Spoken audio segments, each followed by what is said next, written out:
আমাদের ফিনাকি ভট্টাচার্যের নাম শুনছেন? এই যে বিদেশ থাকে, হেতে যত সুবহানাল্লাহ ইন্না লিল্লাহি আলহামদুলিল্লাহ কয়, তো আমরা অনেক মুসলমানও করি না। এর ভিডিও শুনলে আপনি দেখবেন, এই ভিডিওর মাঝে মাঝে কি কয়, ইনশাআল্লাহ, সুবহানাল্লাহ, ইনকিলাব জিন্দাবাদ।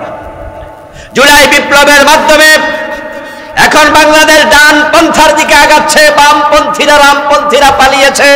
এখন যারাই আমরা আছি, আমরা সকলে বামপন্থী নই, আমরা ডানপন্থী। প্রেসিডেন্ট জিয়াউর রহমান সংবিধানে বিসমিল্লাহ সংযোজন করে প্রমাণ করেছে তিনিও ডানপন্থী মানুষ, আর আমরা তো ডানপন্থী আছি। বাম এবং রামেরা পালিয়ে গেছে। তাহলে আমরা যদি আবার সামনে একটু আগাই, কোরআনকে আমরা সংবিধান বানানোর উদ্যোগ গ্রহণ করি, হতে পারে আগামীর সংসদ কোরআনের সংসদ হয়ে যাবে। আমরা চাই আমাদের অফিসগুলো ঘোষমুক্ত হয়ে যাক। যদি পুলিশে চাকরি দেওয়ার সময় 1 টাকা ঘোষ না নেয়, ওই পুলিশ অফিসার তার দায়িত্বের সময় আর ঘোষ খাওয়া দরকার হবে না। যদি অফিসার নিয়োগের সময় ঘোষ না নেওয়া হয়, টেবিলে আর ঘোষ খাবে না। কিন্তু আমার দেশে তো পুলিশে চাকরি করার সময় 10 লাখ ঘোষ দেয়া লাগে, এসআই হতে গেলে 15 লাখ নাকি দেয়া লাগে। যারা ম্যাজিস্ট্রেট হয়, বিসিএসটি কে 50 লাখ টাকা ঘোষ দিয়ে বিসিএস অফিসার হয়েছে, এমন ঘটনাও বাংলাদেশে আছে। এখন আপনি যে বেটারে 50 লাখ টাকা ঘোষ নিলেন, একজন বিসিএস অফিসারের বেতন শুধুমাত্র 22,000 টাকা স্কেল। 22,000 টাকা স্কেলে সর্বসাকুল্যে বেতন পাবে 35 থেকে 37,000 টাকা।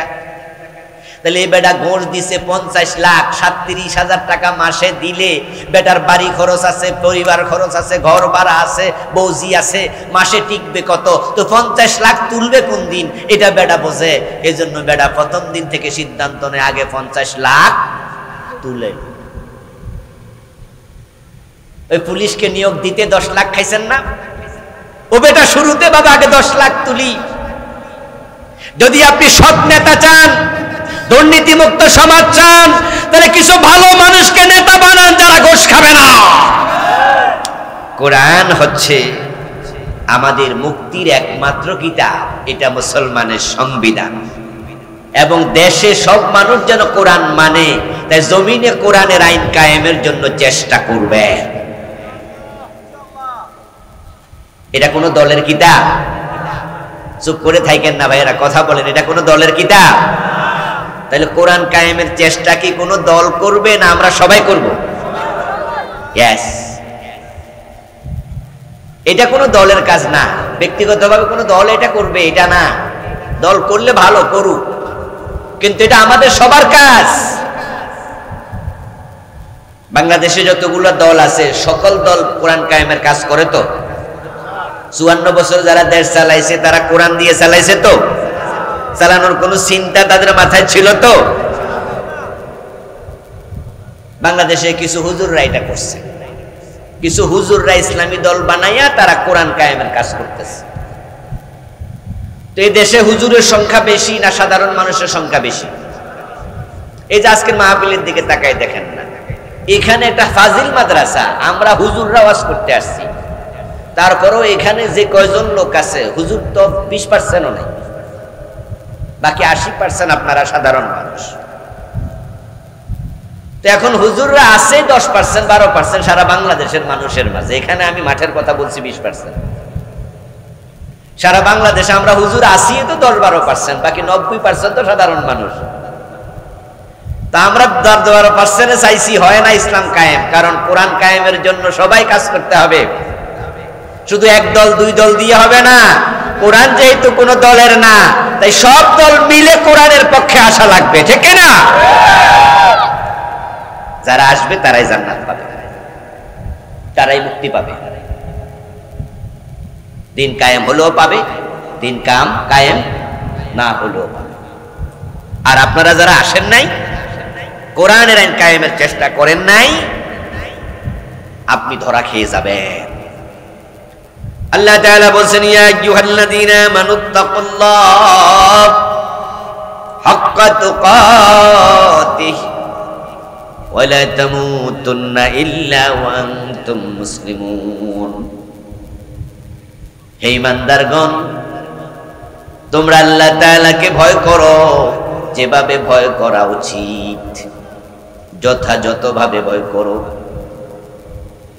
এবং তোমরা মুসলিম না হয়ে মৃত্যুবরণ করো না। এই আয়াতে মূলত তিনটা অংশ। এক নাম্বার হলো হে ঈমানদার, যাদের ঈমান নাই, এই আয়াতে আল্লাহ তাদের সাথে কোনো কথা বলেন নাই। আমরা যখন হাজিরা খাতায় ডাকি, ক্লাসে যখন টিচার নাম ধরে ডাকে, যার নাম ডাক দেয় সেই লাব্বাইক বলে, ইয়েস স্যার বলে, হাজির জনাব বলে। যার নাম ডাকে নাই সে তখন ইয়েস স্যার বলার সুযোগও নাই। ডাকবে যাকে, কথা বলবে সে। এই আয়াতে আল্লাহ তাআলা ডাক দিয়েছেন ঈমানদার বলে। তাহলে প্রথম অংশ হলো ঈমানদার। যাদের ঈমান নাই তাদের সাথে আয়াতের কোনো কথা নাই। এখন আমরা যারা আজকের মাহফিলে আছি, আশা করি আমরা সবাই ঈমানদার, আমরা মুমিন। এখন মুমিনদের সাথে ডেকে কথা বলবেন কে? ডাক দিয়েছেন কে?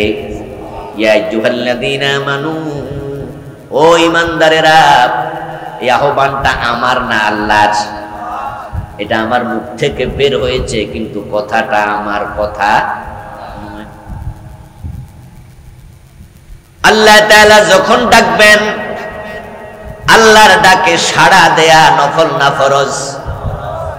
ফরজ। আল্লাহ ডাক দিলে আল্লাহর ডাকে সাড়া দিতেই হবে। এখন আল্লাহর ডাকে সাড়া দেওয়ার নিয়ম হলো দুটো। যদি আল্লাহ তাআলা সরাসরি ডাকেন, তাহলে আপনি লাব্বাইক বলে সাড়া দেবেন। আপনি বলবেন যে আল্লাহ আমি হাজির, লাব্বাইক ওয়া সাদাইক ওয়াল খায়রু কুল্লুহু বিয়াদাইক। মুসা আলাইহিস সালাম আল্লাহ তাআলা তুর পাহাড়ে সরাসরি ডেকেছিলেন। আমাদেরকে আল্লাহ তাআলা সরাসরি ডাকেন নাই, এজন্য আমরা লাব্বাইক বলে আল্লাহকে সাড়া দেব না। এখানে আমাদেরকে তিনি ডেকেছেন ওহীর মাধ্যমে, কোরআনের মাধ্যমে। এখন কোরআন দিয়ে যখন ডাকে, তখন সাড়া দেওয়ার সিস্টেম হলো ওয়াইদা কুরিয়াল কুরআন ফাসতামিউ লাহু ওয়া আনসিতু।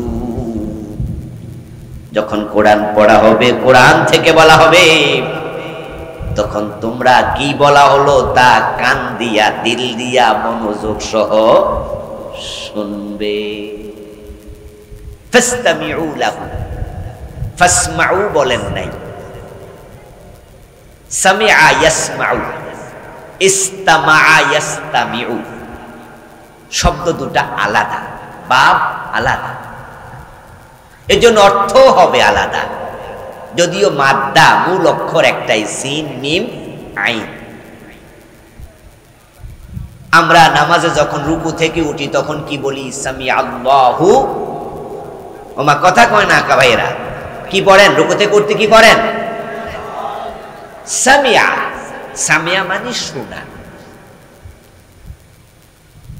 সামিয়া আল্লাহু লিমান হামিদা, বাংলা অর্থ হলো মানুষ যখন আল্লাহর প্রশংসা করে, যেই করে, এই প্রশংসা আল্লাহ শুনতে পান, তিনি শোনেন। এই কথাটা বলার সাথে সাথে তো আমরা সবাই আবার বলি, ইমাম সাহেব বলল সামিয়া আল্লাহু লিমান হামিদা, আর আমরা সাথে সাথে বলি রব্বানা লাকাল হামদ।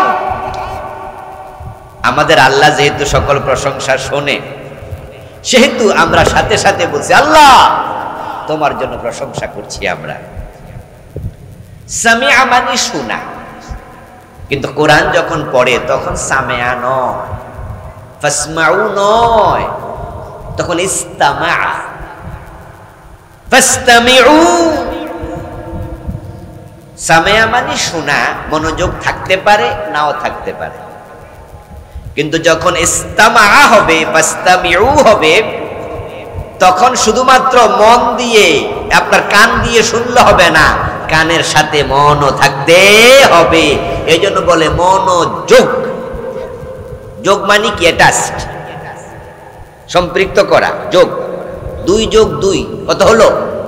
4 হলো, যোগ, অ্যাটাচ করা। মানুষ শুনে মূলত কান দিয়ে। শোনার জন্য আল্লাহ কোনটা বানাইছে? কথা বলতে হবে ভাই আমার সাথে। শোনার জন্য আল্লাহ কি বানাইছে? এবং কান এমন একটি অঙ্গ যেটা পুরা দেহের মাঝে সবচেয়ে সচেতন অঙ্গ। এই জন্য মানুষ যখন ঘুমায়, সবার পরে ঘুমায় কে? কান। মানুষ যখন ঘুম থেকে জাগে, সবার আগে জাগে কে? কান। এই জন্য মাঝে মাঝে দেখবেন যে কেউ আমাদেরকে ডাকলে আমরা ঘুমের মাঝে এই ওঠো, এই ওঠো, তখন চোখ কিন্তু বন্ধ, কিন্তু কান দিয়ে আমরা শুনে কই যে উঠতেছি, চোখ এখনো খুলি নাই, কিন্তু কান সজাগ হয়ে গেছে। আবার আপনি মাঝে মাঝে দেখা যাচ্ছে ঘুমাইছেন, তন্দ্রা আছে, চোখ বন্ধ, কিন্তু কে কি কইছে সবে শুনতেছেন। তা আপনি কইতেছেন সকালবেলা, এ মিয়া ঘুমাইলে কি হয়েছে, আমি কিন্তু সব। চোখ নিষ্ক্রিয় হয় আগে, অন্য অঙ্গ নিষ্ক্রিয় হয়ে যায় আগে, কান নিষ্ক্রিয় হয় সবার পরে। এটা খুব সেনসিটিভ অংশ, দেহের মাঝে অত্যন্ত সচেতন অঙ্গ। এ কান দিয়ে মানুষ শুনবে, কিন্তু কানের শোনাটা তো গরুও শোনে, ছাগলেও শোনে, কিন্তু গরু ছাগলের কোনো দিল নাই, তারা মন দিয়ে শুনতে পায় না। তাদের একটা কলব আছে, তবে ওইটার মানুষের কলবের মতো সক্রিয় না। এই জন্য তাদেরকে জাবিউল উকুল বলা হয় না। কলব মানে হলো গিলা, মুরগির গিলা আছে না? এই নোয়াখালীর লোকেরা কথা কয় নাকি রে? মুরগির গিলা আসেনি, গরুর গিলা আছে, এটারে কলব বলে, এটা কলব। তাদের কলব সক্রিয় না, আমাদের কলব বড় সক্রিয়। এই জন্য আমাদের ব্যাপারে ইস্তেমা শব্দ প্রয়োগ হয়েছে এখানে।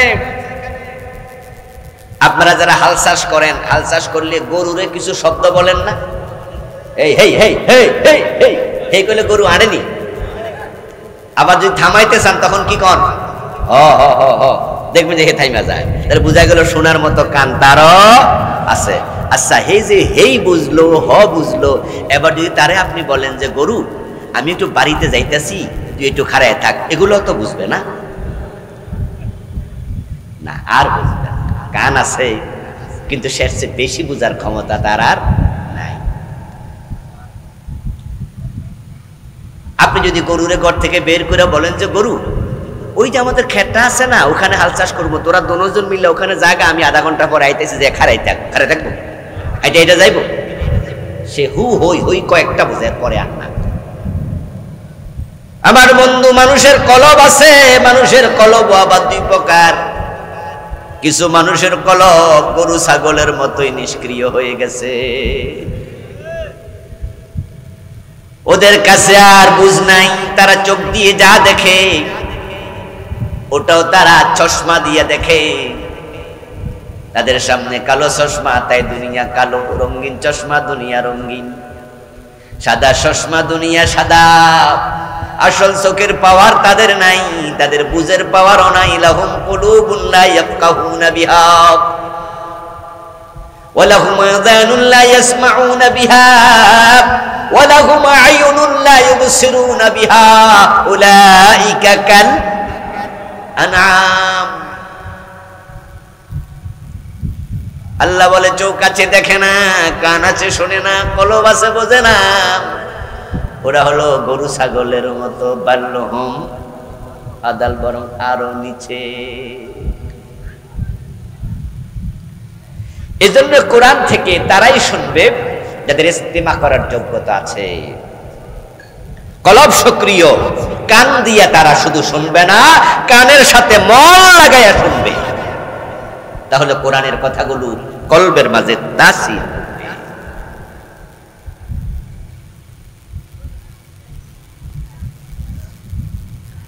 আমার প্রিয় ভাইয়েরা, ইন্না ফি যালিকা লাযিকরা লিমান কানা লাহু কলব আও আলকাস সামআ ওয়া হুয়া শাহীদ। আল্লাহ বলে ইন্না ফি যালিকা লাযিকরা, এর মাঝে আছে স্মরণ, উপদেশ, নসিহত, লিমান কানা লাহু কলব, ওই ব্যক্তির জন্য যার কলব সক্রিয়। কলব থাকলেই হবে না, গরু ছাগল নিষ্ক্রিয়।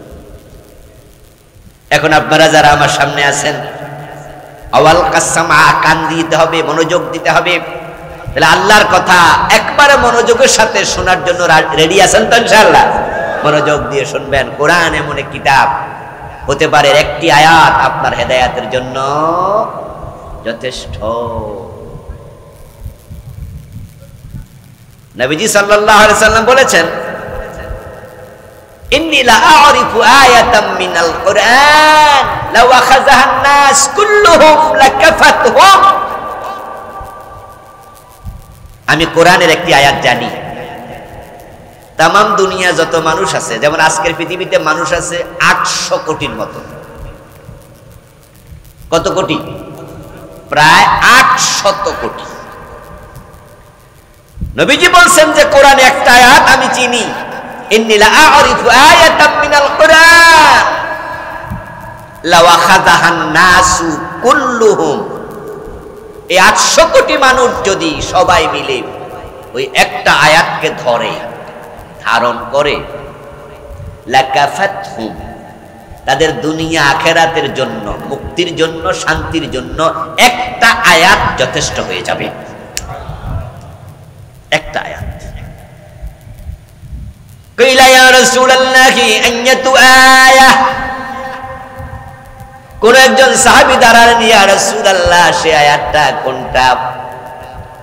সাহাবী জানতে চাইলেন কোন আয়াত, এত গুরুত্বপূর্ণ আয়াত। আমি যে কিছুক্ষণ আগে বললাম মনোযোগ দিয়ে কোরআন শুনুন, হতে পারে একটা আয়াত আপনার হেদায়েতের জন্য যথেষ্ট হবে। আমার রাসূলও বললেন কোরআনে একটা আয়াত আমি চিনি, তামাম দুনিয়ার মানুষের জন্য একটা আয়াত যথেষ্ট হয়ে যাবে। এবার বুঝেন কোরআন কত দামি কিতাব। আইয়াতু আয়াহ, হে রাসূল সেটা কোন আয়াত? নবীজি এবার বলছেন, মাইয়াত্তাকিল্লাহ ইয়াজআল লাহু মাখরাজা ওয়া ইয়ারযুকহু মিন হাইসু লা ইয়াহতাসিব। এই আয়াতটা তেলাওয়াত করে এবার শোনালেন। যে কোরআন আমাদের জন্য এনাফ, যথেষ্ট। কোরআন থাকতে মুসলমানের জন্য আর কোনো সংবিধান লাগে না, কোনো বই লাগে না। এই কোরআনকে যদি মুসলমানরা সংবিধান বানাতো, কোরআন মেনে চলতো, বাংলাদেশ দারিদ্র মুক্ত হতে 10 বছরের বেশি লাগার কথা না। শুধু কোরআনটা না মানার কারণেই সোনার বাংলা এখন তামার বাংলাও না। বঙ্গবন্ধু শেখ মুজিবুর রহমান তিনি দেশটা যখন স্বাধীন করেছিলেন তখন তিনি বলেছিলেন যে এটাকে তিনি সোনার বাংলা বানাবেন। স্বাধীনতার পরে এর জন্য রবীন্দ্রনাথ ঠাকুরের সোনার বাংলা গানকে জাতীয় সঙ্গীত বানানো হলো। কিন্তু কিছুদিন পরে তার স্বপ্ন ভেঙে গেল। উনি বলতেছে যে লোকগুলাকে সাথে নিয়ে দেশটা সোনার বাংলা বানাতে চাইছিলাম, আসলে ওরা ভালো মানুষ না। মানুষ পায় স্বর্ণের খনি, আমি পাইছি সোরের খনি। আফসোস করে বলেছিলেন আমার ডানে সোর, বামে সোর, সামনে সোর, পিছনে সোর। এই দেশের মানুষগুলো কোরআনকে মানে না, কোরআনকে ধারণ করে না অধিকাংশ। এই জন্য সোনার বাংলা হয়নি। শুধুমাত্র দেশের টাকা চুরি করা যদি থামানো যায়, পাচার করা বন্ধ করা যায়, দেশ দারিদ্র মুক্ত হতে বেশি দিন লাগার কথা না। মালয়েশিয়া স্বাধীন হয়েছে, স্বাধীন রাষ্ট্র হিসাবে আবির্ভূত হয়েছে 1963 সালে। আমরা স্বাধীন হয়েছে 1971 জোরে কয় না, সব আমারে দিয়া কয়। আমরা স্বাধীনতা, বাংলাদেশ স্বাধীন হয়েছে কত সনে? 71, 71। তারা স্বাধীন হয়েছে 1963। তাহলে আমাদের কয় বছর আগে? 8 বছর, মাত্র 8 বছর। মালয়েশিয়া কি আমাদের মতো গরিব দেশ না ধনী দেশ? কি পরিমাণ ধনী কল্পনা করতে পারবেন না যারা যান নাই। মালয়েশিয়া গিয়েছেন হয়তো এখানে অনেকে আছেন। আমিও গিয়েছিলাম 7 বছর আগে, 4 দিন ছিলাম। কুয়ালালামপুরে নেমে দেখি এক বিশাল বিল্ডিং, তার নাম টুইন টাওয়ার। ওটার নিচে দাঁড়াইয়া আকাশ পুরার মাথা দেখবো, টুপিটা হাতে নিয়ে দেখছি মাটির নিয়ে বেড়া যায় টুপি। 50 তলা বিল্ডিং সেদেশে কুয়ালালামপুরে কতগুলো আছে, গনে কুলানো যাবে না। কিন্তু বলুন তো বাংলাদেশে 50 তলা বিল্ডিং কি একখানো আসেনি? আমরা একখানো বানাইতে পারিনি। তারা আমাদের মাত্র 8 বছরের সিনিয়র। আমাদের দেশে তেলের খনি নাই, স্বর্ণের খনি নাই, তামার খনি নাই, দস্তার খনি নাই। আমাদের দেশে স্বর্ণের খনি নাই, রূপার খনি নাই। মালয়েশিয়া আমাদের মতোই, তাদের দেশও তেমন খনিজ পদার্থ নাই, অল্প অল্প অল্প আছে। তো তারা আজকে পৃথিবীর 1 ক্লাস দেশ হয়েছে, আমরা এখনো কেন রয়ে গেলাম গরিবের দেশ? কেন খাইতে পায় না দেশের মানুষ? আমি একটা কারণ যদি কেউ বলতে বলে সেটাই বলবো, আমরা পেয়েছি অসৎ নেতা, তারা পেয়েছে সৎ নেতা মাহাতির মোহাম্মদের মতো লোক। ওরা চুরি করে না, দেশের টাকা পাচার করে না।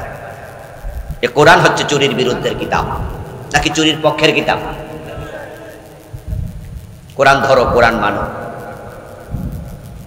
আমরাই শুধু কোরআনকে ছেড়েছি। কিছু মুসলমান ইউরোপ আমেরিকা যাবেন, পাশ্চাত্য বিশ্বে যাবেন, কোরআনের যত বিধান তাদের দেশে, কোরআনের যে বিধানগুলো আমি দেখি যে কোনো কোনো ক্ষেত্রে 70, 80, 90% বিধান ওদের দেশে আছে।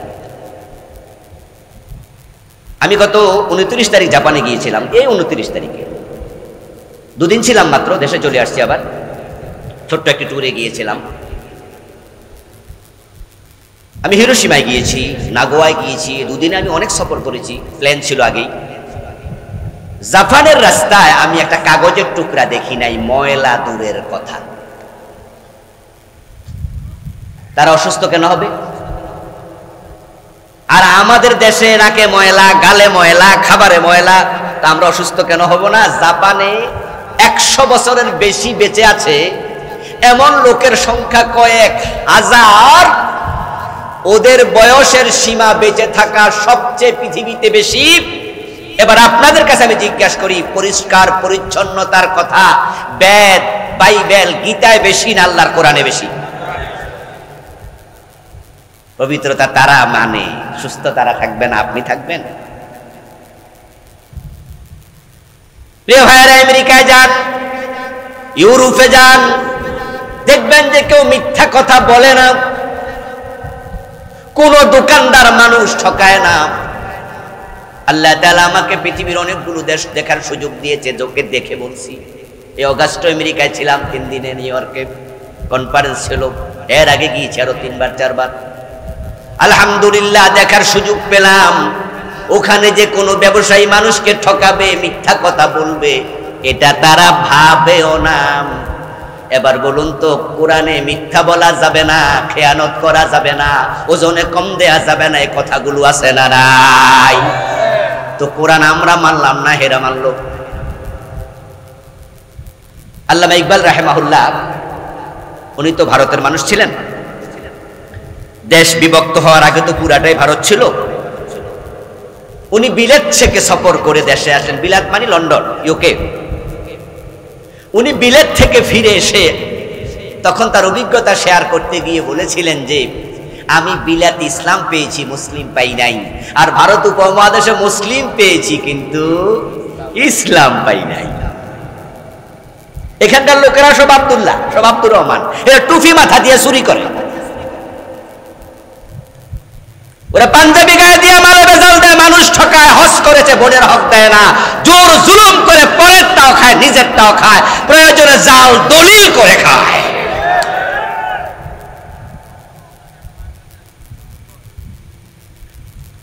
অথচ আসলে ভূখণ্ডটা সত্যি সোনার বাংলা। জেগে ওঠুন মুসলমান, জেগে ওঠুন। সুযোগ আসছে, সময় আসছে। এদেশে কি নাই? সবই আছে, শুধুমাত্র ভালো মানুষের অভাব। ভালো মানুষ তৈরি করতে হয়। জঙ্গল বানানো লাগে না, কিন্তু বাগান না বানাইলে হয় না। আগাছা খেতে রোপণ করা লাগে না, কিন্তু ধান গাছ না লাগাইলে ধান গাছ হয় না। যেই কোনো জায়গা নিজে নিজে জঙ্গল হয়ে যায়, কিন্তু ফুল বাগান বানাতে কষ্ট হয়। অমানুষ নিজে নিজে হয়, মানুষ বানাতে পরিশ্রম লাগে। আমাদের দেশে সব আছে, ভালো মানুষ কম। এই দেশের জমিনের উর্বরতা দেখলে মাঝে মাঝে আলহামদুলিল্লাহ পড়ি, কি চমৎকার জমিন। যেহেতু আমরা নোয়াখালী কুমিল্লা অঞ্চলের মানুষ, আমার বাড়ি তো 14 গ্রাম কুমিল্লা, আপনারা এখানে নোয়াখালী নাকি, আমরা এক ব্লকের লোক, এবং আপনাদের এই যত বাতাস আছে এগুলা এখান দিয়ে 14 গ্রাম যায়। এই জন্য আমাদের কথার সাথে আপনাদের কথার মিলও আছে। আমরাও কি হানি, আপনারাও কি কন হানি। তা আপনাদের সাথে আমাদের মিল আছে। আমাদের এই অঞ্চলের মানুষ মধ্যপ্রাচ্যে বেশি যায়, দুবাইতে, কাতারে, সৌদি আরবে। দুবাই গেলে দেখবেন যে রাস্তার দুপাশে গাছ আছে, সৌদি আরবও আছে। এই গাছগুলোর নিচে পানির লাইন লাগে, সকালে একবার পানি দিতে হয়, বিকালে আবার দিতে হয়, না হয় গাছ মরে যায়। আর বাংলার মাটি কত উর্বর, সুবহানাল্লাহ সুবহানাল্লাহ। একটা আম খাইয়া আমের আটিটা আপনি ফেলে দেন, দেখবেন কয়েক মাস পরে নিজে নিজে গাছ হয়ে গেছে, পানি টানি দেয়া লাগে না, নিজে গাছ হয়ে যায়। লাউ ধরছে, খাইতে খাইতে অস্থির। কিছু লাউ আছে বুড়ো হয়ে যায়, শক্ত হয়ে যায়, এখন এগুলো আর খাওয়া যায় না। তখন মা বোনরা কয় বাজারও বেচা যাইতো না, নিজেও খাইতাম না, তাহলে ফালাই দে। রাস্তার পাশে ফালাই দিছে, ওই লাউ আইসা পচে গেছে, খাইছে কাকে। এখন লাউয়ের গোটা কাকে খাইয়া পরে পায়খানা করছে গোটা পুরা। এটা থেকে নিজে নিজে গাছ হইয়া লাউ ধরা যায়, এমন ঘটনাও আছে। কি উর্বর মাটি রে। কিন্তু কিছু চোর ছোটার জন্য যারা দেশটারে শেষ করে দিল, ওদের কারণে আমরা গরিব। যদি কোরআনকে ভালো করে ধরা যায়, চোর ধরে হাত কাটার আইন করো, চোর ধরে হাত কাটার আইন করো। যারা গরিব আছে তাদের হাত ইসলাম কাটবে না। খাদ্যের অভাবে চুরি করলে ইসলাম হাত কাটে না, কিন্তু যারা স্বভাবে চুরি করে ইসলাম তাদেরকে ছাড়ে না। অভাব দূর করার জন্য ইসলাম রাষ্ট্রকে বলবে আগে যাকাত কায়েম করে দাও, গরিবের ঘরে ঘরে যাকাতের টাকা পৌঁছিয়ে তার পেটের ক্ষুধা নিবারণ করো। আল্লাযীনা ইম্মাক্কান্নাহুম ফিল আরদ আকামুস সালাহ ওয়া আতাউজ যাকাত। আপনারা ভাববেন না ইসলাম ক্ষমতায় এসে হাত কাটা শুরু করে দেবে, না। সালাত কায়েম করবে। ইন্নাস সালাতা তানহা আনিল ফাহশাই ওয়াল মুনকার। নামাজ পড়লে মানুষ এমনি ভালো হয়ে যায়, অর্ধেক এমনি ভালো হয়ে যায়। এরপরে এবার বলবো আতাউজ যাকাত, যাকাত কায়েম করো। তুখাযু মিন আগনিয়াইহিম ফাতুরাদ্দু ইলা ফুকারাইহিম। ধনীদের থেকে যাকাত নেওয়া হবে, গরিবের বাড়িতে যাকাত পৌঁছিয়ে দেওয়া হবে। ইসলাম যদি ক্ষমতায় আসে, যাকাত নেওয়ার জন্য লাইনে দাঁড়ানো লাগবে না। হযরত ওমর নিজের কাঁধে করে আটার বস্তা গরিবের বাড়িতে নিয়ে গেছে। শুনছেন আপনারা, শুনেছেন? ওমর নিজে কাঁধে আটার বস্তা নিয়েছে। সাইয়্যিদুন নাস খাদিমুহুম। দারিদ্রতা থাকবে না, যাকাত আসবে, দারিদ্রতা চলে যাবে। কিন্তু কিছু মানুষের স্বভাব পাল্টাবে না, তারা তখনও চুরি করবে। যারা স্বভাবে চুরি করে অভাবে না, ওদের হাত কাটা শুরু করা হবে। আর হাত কাটা 6 মাস যদি চলে, 6 মাস পরে আর কেউ ভয়ে চুরি করবে না। খেলার নাম মায়ের উপর ঔষধ নাই। কথা হচ্ছে ইয়া আইয়ুহাল্লাযীনা আমানু, ও ঈমানদারেরা শোনো। এখন কারা ঈমানদার, এখানে এবার একটু সামান্য ব্যাখ্যা করা লাগে। আমরা তো সবাই নিজেদেরকে পাইকারি ঈমানদার মনে করে বসি। এই জন্য যে 5 ওয়াক্ত নামাজের 1 ওয়াক্ত পড়ে না, গত 6 মাস জুমার নামাজটাও পড়ে নাই। যদি আপনি ওকেও জিজ্ঞাসা করেন, কিরে ভাই নামাজ কালাম তো পড়স না, বেশ থেকে যাইবি না, এমন লোকও আছে জবাব দেয় নামাজ না পড়লে কি হইছে, ঈমান শক্ত।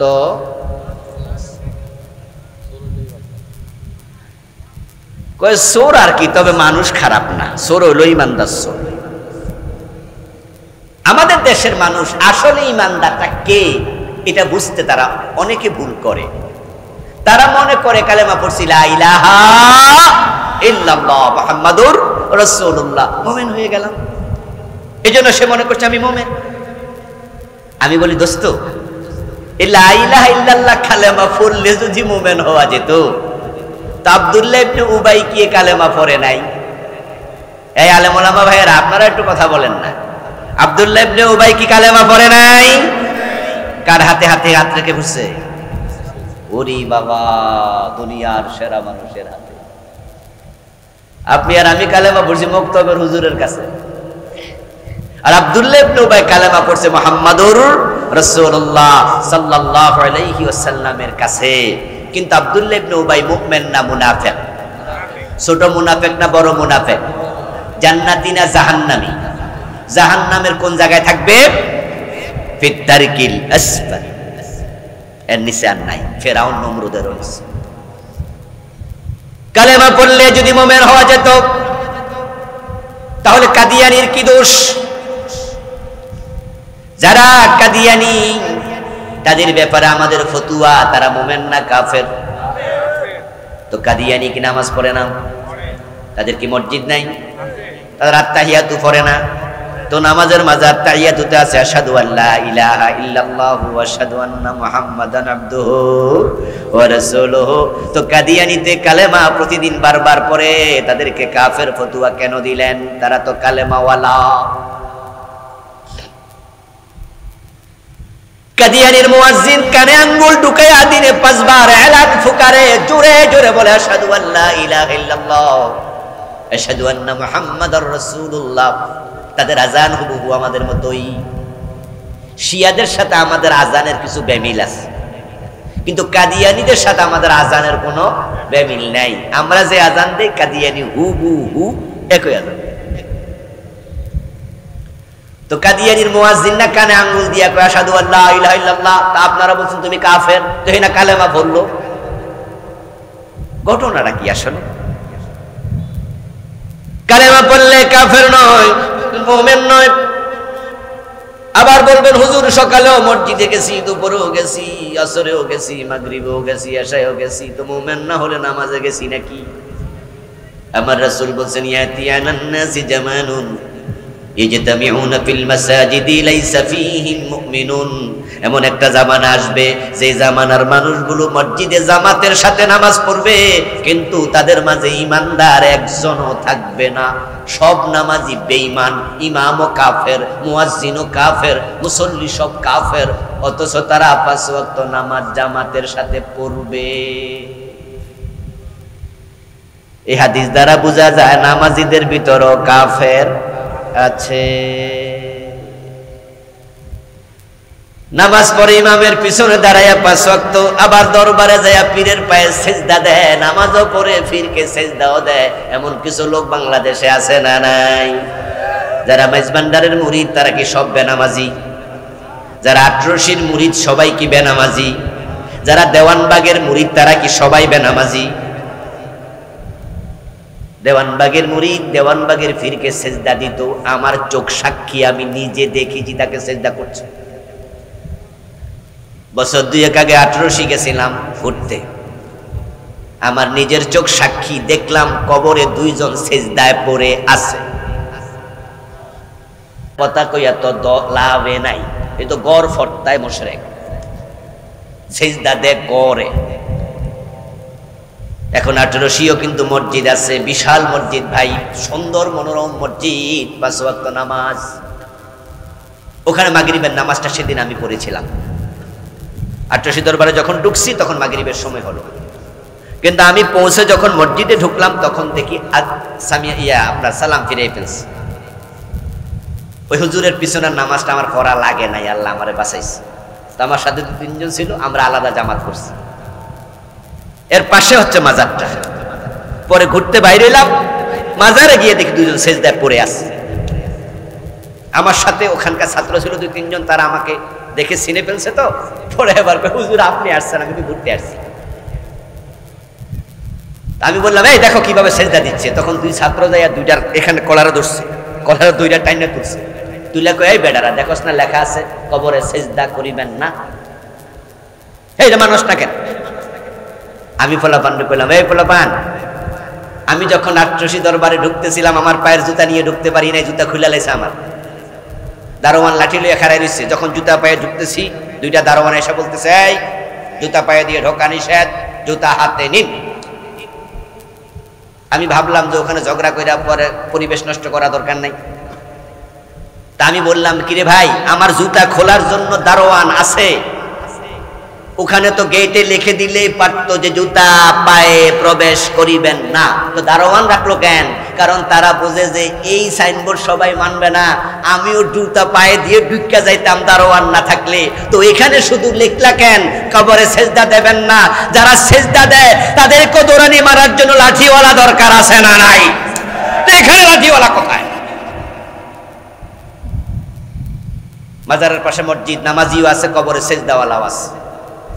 দেওয়ানবাগে মসজিদ আছে, মতিঝিলে ওদেরও চমৎকার মসজিদ, সেজদাও আছে। এবার আপনাদের কাছে একটু জিজ্ঞাসা করতে চাই, প্রিয় ভাইয়েরা, বলুন তো, যারা কবরে সেজদা দেয়, পীর সাহেবকে সেজদা দেয়, তারা মুমিন না মুশরিক? ঈমান আছে না গেছে? কিন্তু সে যে নামাজ পড়ে, সে কি নিজেকে মুমিন ভাবে না? কোনো লাভ নাই। قال رسول الله صلى الله عليه وسلم تكون بين الساعة فتن كقطع الليل المظلم يصبح فيها الرجل مؤمنا فيمسي كافرا ويمسي مؤمنا فيصبح كافرا। নবীজি বলতেছেন, ভবিষ্যৎবাণী দিচ্ছেন, কিয়ামত যখন ঘনাবে, কিয়ামতের আগে সূর্য ডুবে গেলে যেমন চারিদিকে অন্ধকার ধেয়ে আসে, দুনিয়ার বিভিন্ন জায়গা থেকে কিয়ামতের আগে ফিতনা বের হবে। ফিতনা, ফিতানুন শব্দটি ফিতনার বহু বচন। এই ফিতনার কারণে মানুষগুলো সকাল বেলায় মুমিন থাকবে, সন্ধ্যা বেলায় কাফের হয়ে যাবে। সন্ধ্যা বেলায় মুমিন থাকবে, সকাল বেলায় কাফের হয়ে যাবে। ঈমান রাখা খুব কঠিন হবে। আস-সাবিরু মিনহুম আলা দীনিহি কাল কাবিদি আলাল জামার। ঈমানের উপর, ইসলামের উপরে টিকে থাকা এতটা কঠিন হবে, হাতের মাঝে আগুনের কয়লা রাখা যত কঠিন হবে। ইন্নাল আবদা লা ইয়াতাকাল্লামু বিল কালিমাতি মিন সাখাতিল্লাহি লা ইউতমি লাহা বালা ইয়াহবি বিহা ফি জাহান্নাম। মানুষ এমন কথা বলবে যে কথার কারণে আল্লাহ তাকে জাহান্নামের মাঝখানে ফেলে দেবে। যেমন আমাদের কয়েকদিন আগে একজন বড় নেতা, তিনি টেলিভিশন সাক্ষাৎকারে বলেছেন, আমরা শরিয়া আইনে বিশ্বাস করি না। আপনারা কি শুনেছেন? যারা শুনছেন তারা একটু বলেন, শুনেছেন? তাহলে কিছু ভাই শুনেন নাই, বাকিরা শুনেছেন। টেলিভিশনে সাক্ষাৎকারে এটা বলেছেন।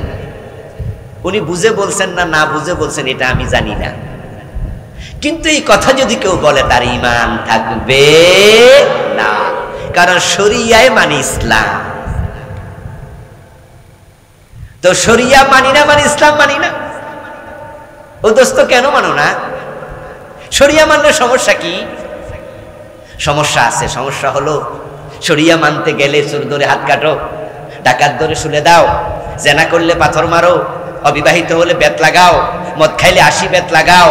ও মনে মনে ভাবে এই আইন যদি চালু হয় তাহলে আমাদের অনেকের হাত থাকবে না, মদ খাওয়ার কারণে পিঠের চামড়াও থাকবে না।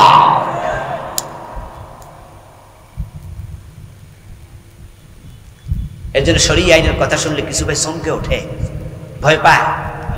আরে ভয় কেন পাও দোস্ত? হাত তো তোমার কাটবে না, হাত কাটবে চোরের। তুমি কেন ভয় পাও? নিশ্চয় তোমার অন্তরে চুরির চিন্তা আছে। এখন কে মুমিন? এবার সংক্ষেপে বলি, শুনুন। মুমিন হলো আল ঈমান ওয়া তাসদীকু বিমা জাআ বিহিন নবী সাল্লাল্লাহু আলাইহি সাল্লাম মিন ইনদিল্লাহ। কালেমা পড়ার নাম ঈমান নয় রে ভাই, তবে ঈমান আনতে কালেমা পড়া লাগে। কালেমা পড়তেই হবে। কালেমা পড়ার আগে তোমাকে একটা চিন্তা অন্তরে লালন করা লাগবে, সেটা হচ্ছে তাসদীকুন নবী বিমা জাআ বিহি মিন ইনদিল্লাহ। আমি কালেমা পড়ছি আমার নবীর, আর সাক্ষ্য দেব তিনি রাসূল, এবং তার মাধ্যমে জেনেছি আল্লাহ ছাড়া ইলাহ নাই। এখন এই বিশ্বাস ঘোষণা করব, আমি কোরআনে যা আছে, ওহীতে যা আছে সবটা মানব। সবটা মানার নিয়তে কালেমা পড়বে যে শুধুমাত্র মুমিন হবেই।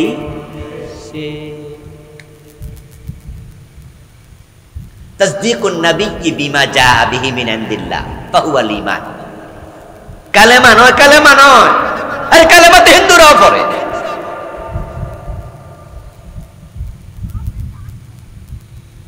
আপনি আপনাদের এই বাজারে যদি শিক্ষিত কোনো হিন্দু থাকে দোকানদার, আপনি জিজ্ঞাসা করবেন, ভাই লা ইলাহা ইল্লাল্লাহ এই কালেমা পারেননি? এটা আপনার চেয়ে শুদ্ধ করে কইতে পারে।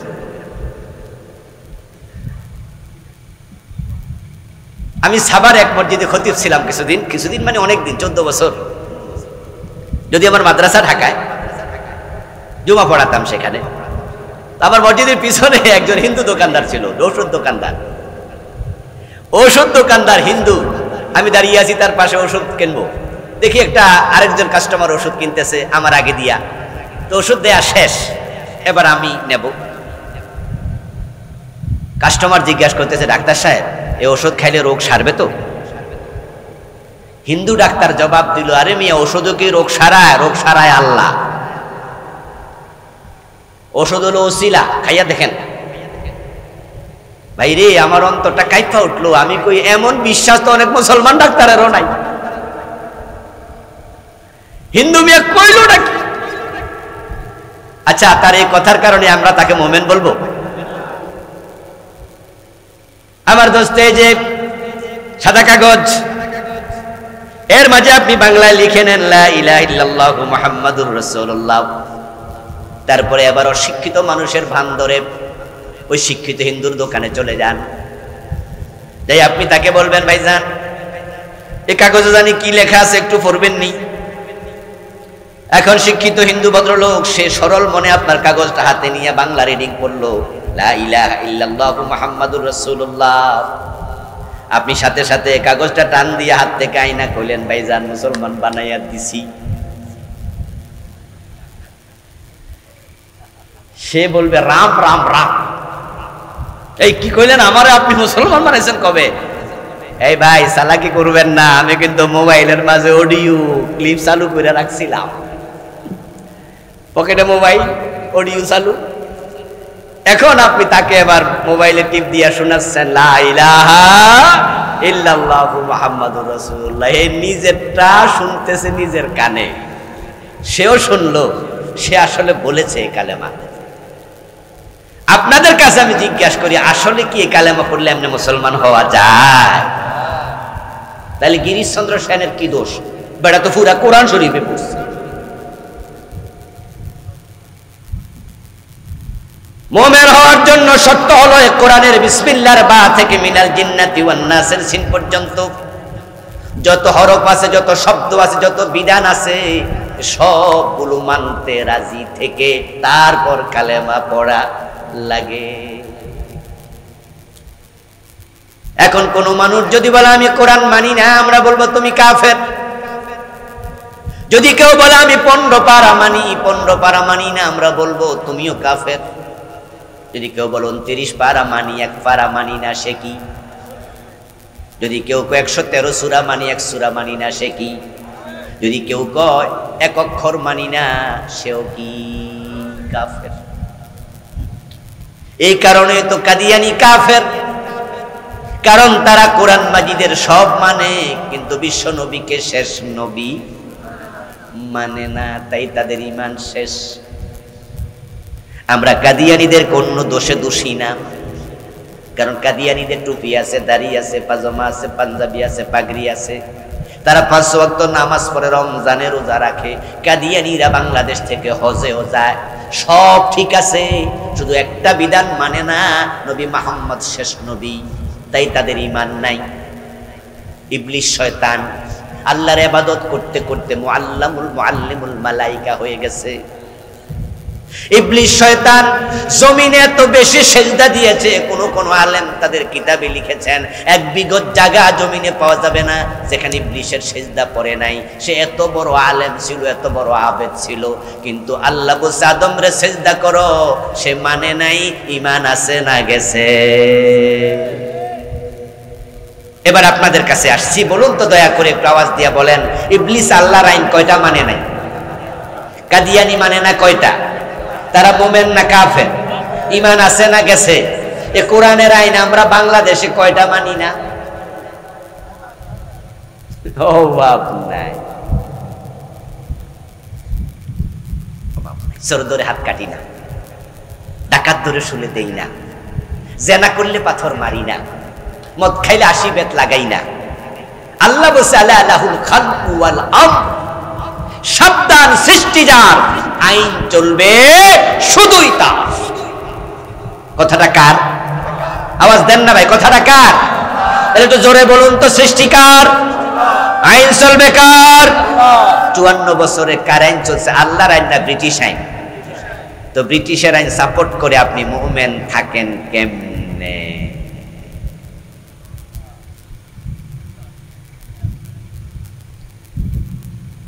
কেমনে? জোর করে, জোর করে চালাকি করবেন না। আল্লাহ জান্নাতে যাওয়ার আগে প্রত্যেক মানুষকে বলবে ফাদখুলি ফি ইবাদি ওয়াদখুলি জান্নাতি। আগে আমার বান্দার কাতারে দাঁড়াও, আমার গোলামের কাতারে দাঁড়াও, তারপরে জান্নাতে ঢোকো। জান্নাতে যাওয়ার আগে একটা ব্রিজ আছে, যে ব্রিজটার নাম বাংলাদেশের মানুষের কাছে হলো ফুলসেরাত। যদিও হাদিসে পাওয়া যায় শুধু আস-সিরাতু হাক্কুন, আস-সিরাত, সিরাত মানে ফুল রাস্তা, ব্রিজ। ইউদরাবুস সিরাতু বাইনা যাহরানাই জাহান্নাম, এটা জাহান্নামের মেরুদণ্ডের উপরে, পিঠের উপরে বানানো হবে। আদাক্কু মিনাশ শারাব ওয়া হাদ্দু মিনাস সাইফ, এটা তলোয়ারের চেয়ে ধারালো এবং চুলের চেয়ে চিকন হবে। তার নিচে জাহান্নামের কালো আগুন থাকবে, ওইটা এত চিকন খালি চোখে দেখা যাবে না। সব মানুষ ওই দিকে দৌড়াবে, জান্নাত যেহেতু ফুলসেরাতের অপর পারে, তাই আল্লাহ বলে জান্নাতে ঢোকো, কিন্তু সে ব্রিজ পার না হয়ে জান্নাতে যাওয়া যাবে না। এখন জান্নাতে যাওয়ার জন্য ব্রিজের কাছে গেলে দেখার জন্য ঈমানের নূর লাগবে। যার ঈমান নাই সে ফুলসেরাত দেখবেই না, পার হওয়া তো বহু দূরের কথা, সে জাহান্নামে পড়ে যাবে। এখন ঈমান যদি বাঁচাতে চান, ঈমান নিয়ে মরতে চান, তাহলে 3টা কাজ করবেন না। এই 3টা কাজ সংক্ষেপে বলে আমি দ্বিতীয় অংশে যাব। ইত্তাকুল্লাহ হাক্কা তুকাতি। বিরক্ত হচ্ছেন না তো? 1 নাম্বার, কুফর করবেন না, কুফর করলে ঈমানটা থাকে না। 2 নাম্বার, শিরক করবেন না, শিরক করলে ঈমান থাকে না। 3 নাম্বার, নেফাকে ইতিকাদি করবেন না, যার অন্তরে নেফাক ঢোকে তার ঈমান আর থাকে না। আমি কুফর নিয়ে বই লিখেছি, এটাতে আমি বাংলাদেশে চলমান 56টা কুফর লিখেছি সংক্ষেপে, 56। আপনি চিনেন না। শিরিক নিয়ে আলাদা বই লিখেছি, এই বইটা আমি শিরিক লিখছি বাংলাদেশে চলমান 29টা।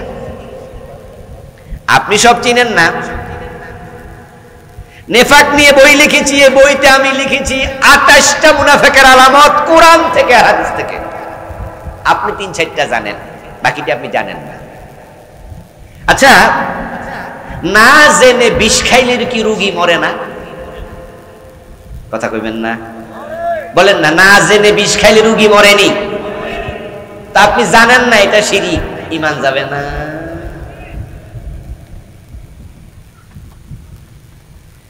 এজন্যই তো কোরআন মাজিদে যত বিধান আল্লাহ তাআলা ফরজ করেছেন, 1 নাম্বার ছিল ইকরা বিসমি রাব্বিকাল্লাযী খালাক। ইকরা ছিল কোরআন নাজিলের প্রথম শব্দ। ইকরা শব্দের অর্থ কি? পড়ো। ইলম শিখা নফল না ফরজ? এটা ফরজ। তাই লিখেছি আমরা, লিখেছে অনেক সাহিত্যিক, অনেক লেখক, পড়বেন আপনি। সকলকে আল্লাহ লিখার যোগ্যতা দেয় না, সকলকে আল্লাহ বলার যোগ্যতা দেয় না, এটা আল্লাহর সিলেকশন। আমি এমন কিছু বড় বড় আলেম দেখেছি, আমার উস্তাদদের মাঝে 2-4 জন আছে, অনেক মাহের, অনেক অমুকওয়ালা আলেম, কিন্তু মাইকের সামনে কথা বলতে পারত না। আবার বাংলাদেশে আমি এমন এক মূর্খ বক্তা দেখেছি, যে কোরআন তেলাওয়াত করলে লাহানে জ্বলি, কিন্তু হে ওয়াজ করলে হাজার হাজার মানুষ 2-3 ঘন্টা ওয়াজ করে লাগে। বলার যোগ্যতা তাকে আল্লাহ দিয়েছে, আরেকজনকে দেয়নি। লেখার যোগ্যতা একজনকে দিয়েছে, আরেকজনকে দেয়নি। কিন্তু আপনারা আমার সামনে যারা আছেন সবাই লিখতে পারেন না, কিন্তু পড়তে পারেন তো। তা আপনি শিরিক কেন চিনবেন না?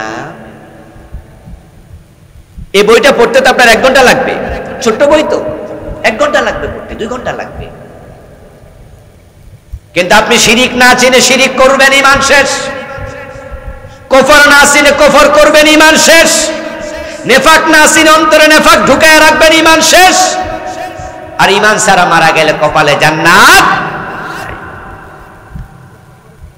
ইয়া আইয়ুহাল্লাযীনা আমানুত্তাকুল্লাহ, ও ঈমানদার আল্লাহকে ভয় করো। তাকওয়া তাকওয়া তাকওয়া, ইন্না আকরামাকুম ইনদাল্লাহি ইয়াতকাকুম, যার অন্তরে তাকওয়া যত বেশি আল্লাহর কাছে তার মর্তবা ততই বেশি। আমাদের দেশে পীর সাহেব হুজুরদের মাহফিলে গেলে তাকওয়ার ওয়াজ একটু বেশি শোনা যায়। এটা খুবই ভালো ওয়াজ, ছাত্র জীবন থেকে শুনে অভ্যস্ত। তাকওয়া নিয়ে আপনারা সকলেই জানেন কিছু, কিন্তু আসলে তাকওয়ার প্রকৃত রূপটা কি এটা বাংলাদেশে অনেকের কাছেই অস্পষ্ট। আমাদের দেশের লোকেরা মনে করে মাথায় একটা টুপি হবে, মোত্তাকা মানে তার মুখে দাড়ি থাকবে, গায়ে একটা পাঞ্জাবি থাকবে, আর হাজি রুমাল যদি থাকে সাথে একটা তাসবিহ, তাহলে তো হে আসল মোত্তাকি। আমরা মোত্তাকি চিনি সুরতে, অথচ তাকওয়া সুরতের নাম নয়, তাকওয়া হলো সিরতের নাম, তাকওয়া হলো চরিত্রের নাম। নবীজি সাল্লাল্লাহু আলাইহি সাল্লাম সাহাবায়ে কেরামকে তাকওয়া শিখিয়েছেন।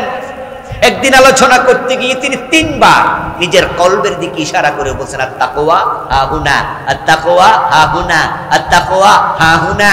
ও আমার উম্মতেরা শোনো, তাকওয়া এখানে থাকে। তবে হ্যাঁ, মুখে দাড়ি থাকবে, মাথায় টুপি থাকবে, এগুলো তাকওয়ার ছোট ছোট অংশ, কিন্তু মূল তাকওয়া হলো উত্তম চরিত্র। যে সুদে টাকা লাগায়, তার দাড়ি যদি নাভির নিচেও নেমে যায়, এটা ভালো মুসলমান না, মুত্তাকি দূরের কথা।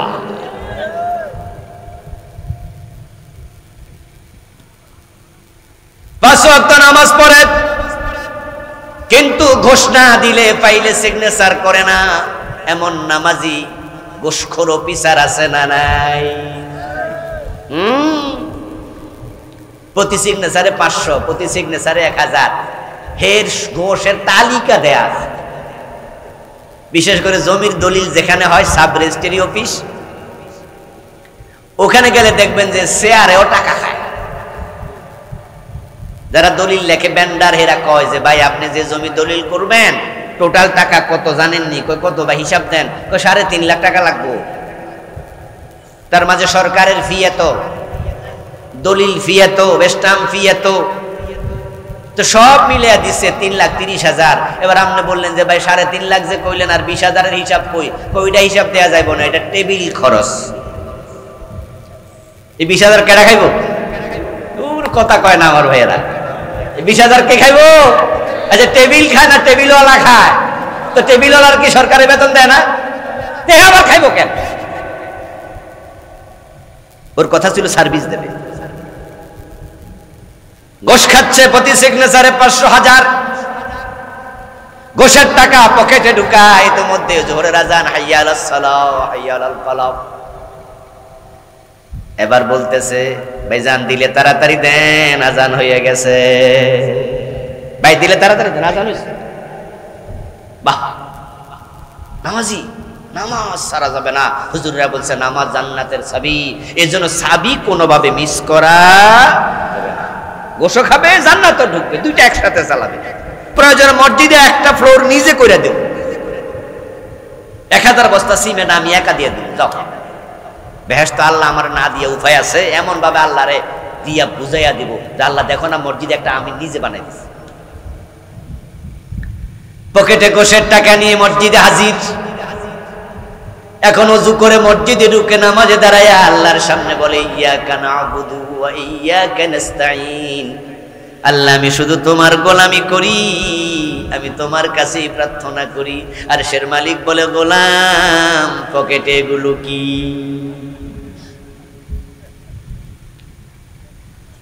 কি নিয়ে মসজিদে ঢুকেছো? পেটে কি? রক্তে কি? গোশতে কি? মাতআমুহু হারামুন ওয়া মাশরাবুহু হারামুন ওয়া গুযিয়া বিল হারামি ফাআন্না ইস্তাজাবু লিযালিক। তাকওয়া সূরত আর তাকওয়া সিরত। তিলকাল জান্নাতুল্লাতী নুরিসু মিন ইবাদিনা মান কানা তাকিয়া। আল্লাহ তাআলা কোরআন মাজিদে বলেন, যারা মুত্তাকি আমি তাদের জন্য জান্নাত বানায়া রাখছি। আমরা মুত্তাকি হব জান্নাত পাওয়ার জন্য। এখন তাকওয়া শব্দের অর্থ কি? তাকওয়া মানে বেঁচে থাকা। তাকওয়া মানে হাজি রুমাল গায়ে দিয়া রাস্তার ডান পাশে হাঁটা না রে। তাকওয়া মানে গুনাহ থেকে বেঁচে থাকা। হিফজুন নাফসি মিম্মা ইউসাম। তাকওয়া মানে হলো গুনাহ আছে যেখানে আমি নাই সেখানে। তাকওয়া মানে গুনাহ পরিত্যাগ করা, গুনাহ থেকে বেঁচে থাকা। হযরত আলী রাদিয়াল্লাহু তাআলা আনহু তাকওয়ার সংজ্ঞা দিয়েছেন, হুয়াল খাউফু মিনাল জালিল ওয়াল আমালু বিত-তানজিল ওয়াল কানাআতু বিল কালিল ওয়াল ইসতি'দাদু লিয়াউমির রাহিল। তাকওয়া হলো চারটা জিনিসের নাম, চারটা একসাথ হলে তুমি মুত্তাকি। হযরত আলী বলেন, এক নাম্বার মহান আল্লাহকে ভয় করো। যার অন্তরে আল্লাহর ভয় আছে সে মানুষের হক খেতে পারে না।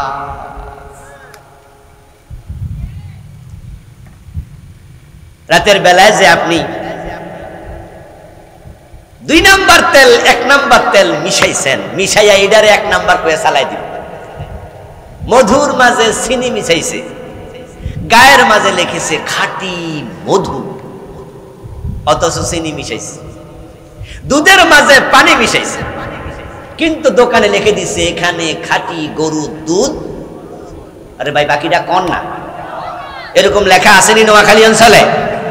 হ্যাঁ, এই যে রাতের বেলায় পানিতে দুধ পানিতে মিশাইছেন, একসাথ করছেন, কেউ দেখে নাই, ঘরের দরজা বন্ধ ছিল, কিন্তু একজন সব দেখেছে। চিৎকার দিয়ে বলুন তিনি কে? এটা না করার নাম তাকওয়া। আল্লাহ আমাকে দেখতেছে। খাউফু মিনাল জালিল।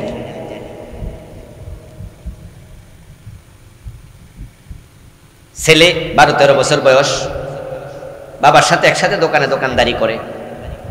তো বাবা যে দুধে পানি মিশায় ছেলে তো দেখছে, ছেলে তো এক ঘরে থাকে। তো ছেলে বাপের কয়, আব্বা দুধের মাঝে পানি মিশান, এটা তো একটা অন্যায়, গুনাহ। আবার আপনি লিখছেন খাঁটি গরুর দুধ পাওয়া যায়, এটা আর একটা মিশা কথা না? তো এটা লেখা দরকার। এই ফোলা তুই বেশি বুঝোস, আমি বুঝি না। আমি খাঁটি দুধ লিখি নাই, লিখছি খাঁটি গরুর দুধ। গরু তো খাঁটি, দুধ না বেজা। খাঁটি শব্দ কিসের আগে লিখছে? গরুর আগে, দুধের আগে লিখি নাই। গরুর খাঁটি দুধ পাওয়া যায়, আমি কি এটা লিখছি? আমি লিখছি খাঁটি গরুর দুধ, গরু না খাঁটি। আপনি খুব চালাক না? ওজনে কম দিছে যে আপনি নিয়ে টেরি পান নাই, যে ওজনে কম দিছে মনে মনে ভাবে দেখছো আমি কত চালাক, বেডারে যে কমাইছি বেডা বুঝতেই। ও দোস্ত, আমি হুজুর মানুষ, দোকানে ঢুকেছি, আপনাকে বলেছি ভাই 1 নাম্বার সরিষার তেল আছে নাকি? আপনি বললেন যে হুজুর আমার দোকানে কোনো 2 নাম্বার তেলই আছে না। এমন দোকানদার এমন ভাবে কয় মনে এর মতো মুত্তাকি এলাকাতে আর নাই। আর আমি বিশ্বাস করলাম, বিশ্বাস করে আপনার থেকে আমি এই তেলটাই 1 নাম্বার মনে করে কিনে নিলাম। আর আমি বের হওয়ার সময় মনে মনে ভাবেন যে হুজুর মানুষ সহজ সরলই হয়, যা কইছি তাই বিশ্বাস করে লাগে, হেরারে ঠকাইতে সুবিধা। একটু আগ বাড়িয়ে বলতেও পারেন হুজুররা কম বোঝে, একটু ব্যাক করলেই হয়। আসলেও আহলুল জান্নাতে বলুন, জান্নাতীরা সহজ সরলই হয়। আমিও ব্যক্তিগতভাবে বিশ্বাস করি কত মানুষকে কত জায়গায় ঠকছি, তার কোনো হিসাব নাই।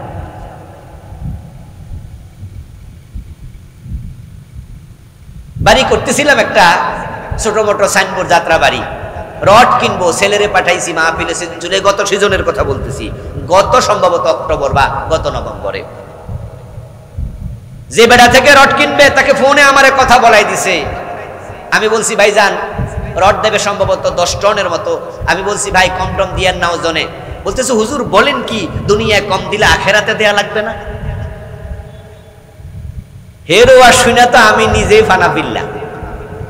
আরে বেটা তো আমার স্যার বড় মুত্তাকি রে, হে বুঝে লাইছে দুনিয়া কম দিলে কথা দেয়া লাগবে আখেরাতে। এরপরও আমি বলছি ভাই ভালো ভালো, তবে আমার বাড়ির পাশে স্কেল আছে, পুরা ট্রাক তুলে একসাথে মাপে আর কি, লোহা সহ স্কেল আছে। আপনার এখানে স্কেল আছে? বলে হ্যাঁ হুজুর, স্কেলে মেপে দেন, ছেলের কাছে কত টন হলো লিখে দেন, আমি স্কেলে মেপে মিলাবো। কিন্তু তখন সে বলে কি হুজুর যে কয়েক কেজি কম হয়, যদি কম হয় এইটাও দিয়ে দেব। আচ্ছা, এত সৎ দোকানদার থাকতে আর টেনশন আছে? টেনশন আর নাই।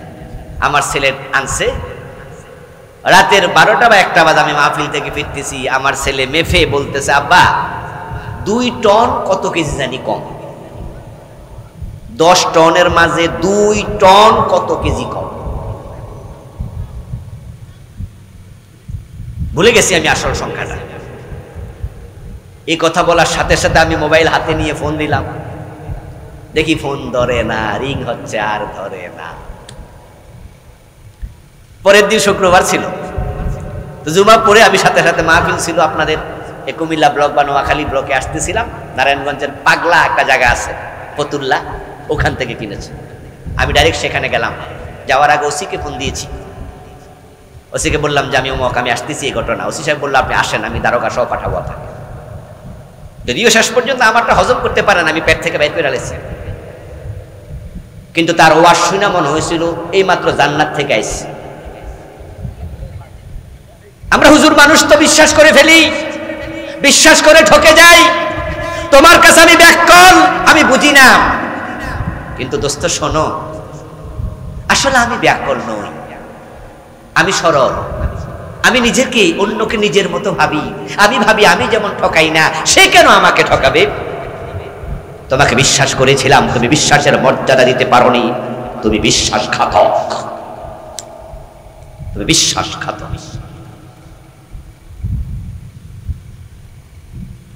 তাকওয়া মানে হচ্ছে খাউফু মিনাল জালিল, আল্লাহকে ভয় করো, আল্লাহকে ভয় করো।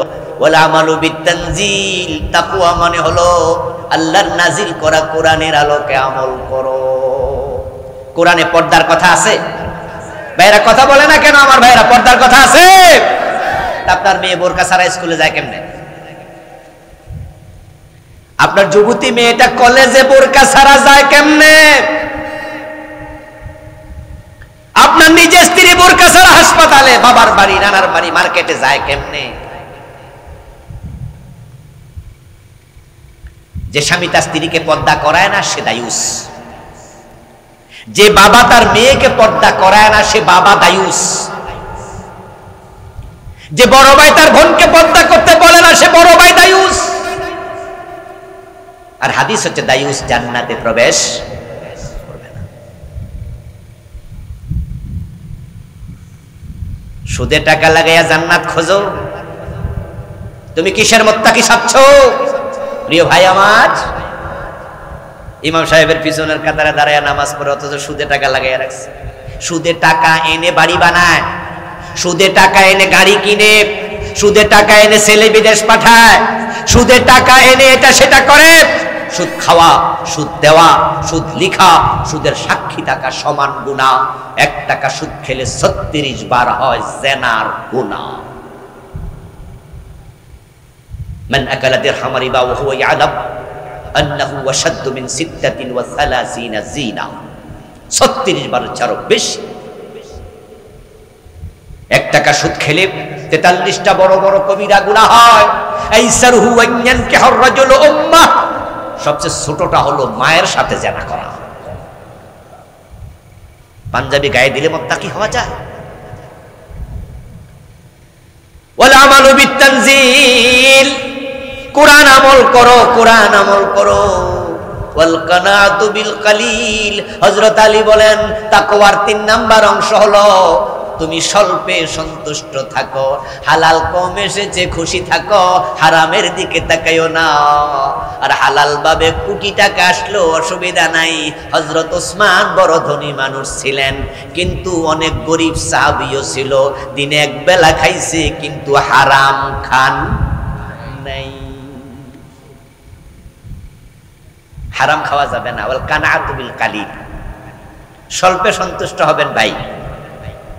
আল্লাহ যা দিছে এটাই খুশি, কম দিলেও খুশি, পরেরটা বলেন না বেশি দিলেও খুশি। মাছ ধরতে গেছেন জাল নিয়া, আপনি দেখছেন যে একজন জাল মারছে, এর জাল ভৈরা মাছ উঠছে, আপনার 4-5টা উঠছে, আপনি ওইটা দেখে আল্লাহর অভিযোগ দিয়েন না, আল্লাহ হের জালে এত মাছ দিলা, আমার জালে তুমি কেন দিলা না। এটা বললে নাশুকরি হয়, অকৃতজ্ঞতা হয়। বরং আপনি বলেন যে আল্লাহ দিছো তো কিছু, এতেই আলহামদুলিল্লাহ। এটা যদি বলতে পারেন লাইন শাকারতুম লাযীদান্নাকুম, আরেকদিন আল্লাহ বাড়াইয়া দেন। ওয়ালাস্তিদাদুল ইয়াউমির রাহিল, তাকওয়ার 4 নাম্বার অংশ হযরত আলী বলতেছেন, চূড়ান্ত যাত্রা কবরের জন্য প্রস্তুতি গ্রহণ করো, এটা হলো তাকওয়া। কবরের প্রস্তুতি নেয়া তাকওয়া। আমরা তো মনে করি এই বেটা যেহেতু তাহাজ্জুদ মিস করে না, মনে এই বেটার মতো মুত্তাকি এলাকায় নাই, এই বেটা সোমবারেও রোজা রাখে, এই বেটা বৃহস্পতিবারেও রোজা রাখে, অন্য অন্য দিনও রাখে, নফল রোজার অভাব নাই। আমরা ভাবি তাকওয়া, হে এটা তাকওয়ার ছোট অংশ, মূল তাকওয়া নয়। ওমর ইবনে আব্দুল আজিজ বলেন, লাইসাত তাকওয়া বিকিয়ামিল লাইলি ওয়ালা বিসিয়ামিন নাহার, ইন্নামাত তাকওয়া তারকু মা হারামাল্লাহ। ওমর ইবনে আব্দুল আজিজের নাম শুনছেন? বাবা ইসলামের পঞ্চম খলিফা, যাকে দ্বিতীয় ওমর বলা হতো। ওমর ইবনে আব্দুল আজিজ রাহিমাহুল্লাহ বলেন, রাতের বেলায় তাহাজ্জুদের বিছানায় দাঁড়ায়া থাকা তাকওয়া নয়, দিনের বেলায় রোজা রাখা লাগাতার তাকওয়া নয়। তাকওয়া হলো হারাম ছেড়ে দেওয়া, এবং যত ফরজ আছে সব ফরজ আঁকড়াইয়া ধরা। সাহেবুল বাইতি আদরা বিমা ফিহি, বাড়ির মালিক ভালো জানে বাড়িতে আছে কি। এখন কে কোন হারামের সাথে আছেন এটা আমি জানি না, কিন্তু নিজেরটা নিজে। বিয়ে করছেন 40 বছর হয়েছে, এখনো বউয়ের মোহর দেন নাই, এমন কিছু লোক আসেনি? এই রামগঞ্জ অঞ্চলে সবাই বউয়ের মোহর দিয়ে দিছে না। বউয়ের মোহর আদায় করা নফল না ফরজ? তো ফরজ তরক করলে তুমি কিসের মুত্তাকি? কিসের মুত্তাকি তুমি? বাপ মরছে 5 বছর, বোন মরছে, মা মরছে 7 বছর, নিজের হকটা নিজে ঠিকই বুঝা নিছেন, কিন্তু বোনের হক দেয় না। অথচ 5 ওয়াক্ত নামাজ পড়ে কপালে কালো করে লাইছে, ভাবতেছে মরবো আর বেহেশতে ঢুকে যাবো, দৌড় মাইরা। বোনের হক আদায় করা নফল না ফরজ? তুমি কিসের মুত্তাকি? ফরজ তো আদায় করো না। তারকু মা হারামাল্লাহ ওয়া আদাউ মা ইফতারাদাল্লাহ। তাকওয়া তাকওয়া তাকওয়া, তাকুল্লাহ হাক্কা তুকাতি ওয়া লা তামুতুন্না ইল্লা ওয়া আনতুম মুসলিমুন। শেষ অংশ বলে ওয়াজ শেষ। শেষ অংশ হলো, আল্লাহর বান্দা মুমিনেরা, মুসলমান না হইয়া মৃত্যুবরণ করিও না। মুসলমান হওয়ার আগে মরতে মানা করছে কে? এখন মৃত্যু আমাদের হাতে নাকি? আজ এমনও তো হতে পারে আজকে মৃত্যু হয়ে যাবে, তাহলে মুসলমান আজকে হওয়া দরকার আছে না নাই? মুসলমান হয় তখন আল্লাহর কাছে নিজেকে পরিপূর্ণ সারান্ডার করবে যখন। ইসলাম মানি আত্মসমর্পণ করা, মুসলিম মানি আত্মসমর্পণকারী। অর্থাৎ আপনি আপনার জীবনের বটম থেকে টপ, পাকঘর থেকে সংসদ ভবন, ব্যক্তি জীবন থেকে আন্তর্জাতিক বলয়, আপনার টয়লেটে যাওয়া, স্ত্রীর বিছানায় যাওয়া, আপনার রাষ্ট্র পরিচালনা করা, সব জায়গায় আল্লাহর আদেশ মানতে যখনই আপনি রাজি হয়ে যাবেন, আল্লাহর আদেশের সামনে মাথা নত করবেন, তখনই আপনি মুসলিম হবেন।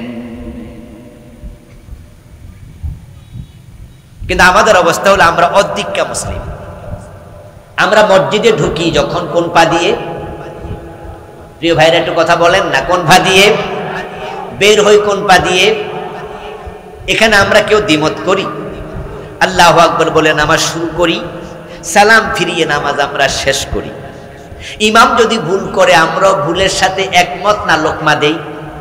মাগরিব ইমাম 2 রাকাত পরে সালাম ফিরাইলে আমরা ফিরাবো, আমরা লোকমা দেব। মাগরিবের ফরজ কয় রাকাত? ইমাম যদি আমার বাবা হয়, আমি বাবাকে মেনে কি 2 রাকাত পড়ব? বাবাকেও লোকমা দেব। ইমাম যদি আমার ফিস সাহেব হয়, উনি মাগরিব 2 রাকাত করে সালাম ফিরাইলে আমি ফিরাবো, আমি উনাকে লোকমা দেব।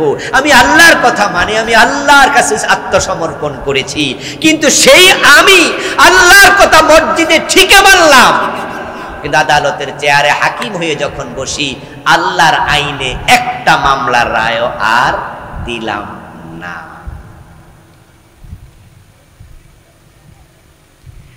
আল্লাহর কথা সবাই মানলাম মসজিদে আর মাদ্রাসায় আর মাহফিলে, কিন্তু এর বাহিরে গেলে অর্থনীতিতে আল্লাহরে মানছি না, সমাজনীতিতে মানছি না, বিবাহের ইজাব এবং কবুল এই দুটাতে আল্লাহরে মানতেছি, কিন্তু আবার যৌতুক খাইতেছি। যৌতুক খাওয়া কি জায়েজ না হারাম? তো বিয়েতে ইজাব কবুল সাক্ষীতে আল্লাহরে মানলা, যৌতুক পাইলা কোথায়?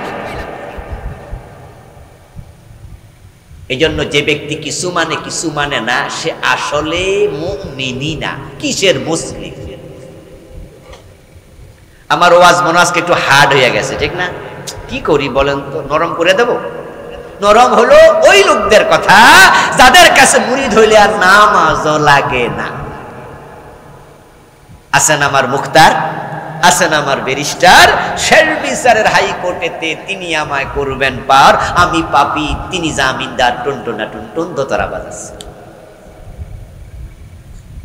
ওদের কাছে মুরিদ হয়ে যাবেন, তাহলে আমাদের ওয়াজ আর শক্ত মনে হবে না। ওর কাছে গিয়া নরম ওয়াজ পেয়ে যাবেন, নামাজও লাগে না, পর্দাও লাগে না। মদ খাবেন, গাঁজা খাবেন, বাবা আছে আপনাকে পার করাইয়া জান্নাতে নিয়ে যাবে। এটা স্বপ্ন না দুঃস্বপ্ন? এজন্য ইসলাম প্রকৃত মানতে গেলে একটু শক্তই মনে হবে। তবে হ্যাঁ দোস্ত, যদি আল্লাহকে মানার জন্য আপনি একমত হয়ে যান, আপনি স্বল্পে তুষ্ট হয়ে যান, হারাম খাবো না সিদ্ধান্ত নেন, ফরজ ছাড়বো না সিদ্ধান্ত নেন, তাহলে ইসলামের পথে চলা আল্লাহ নিজে সহজ করে দেবে।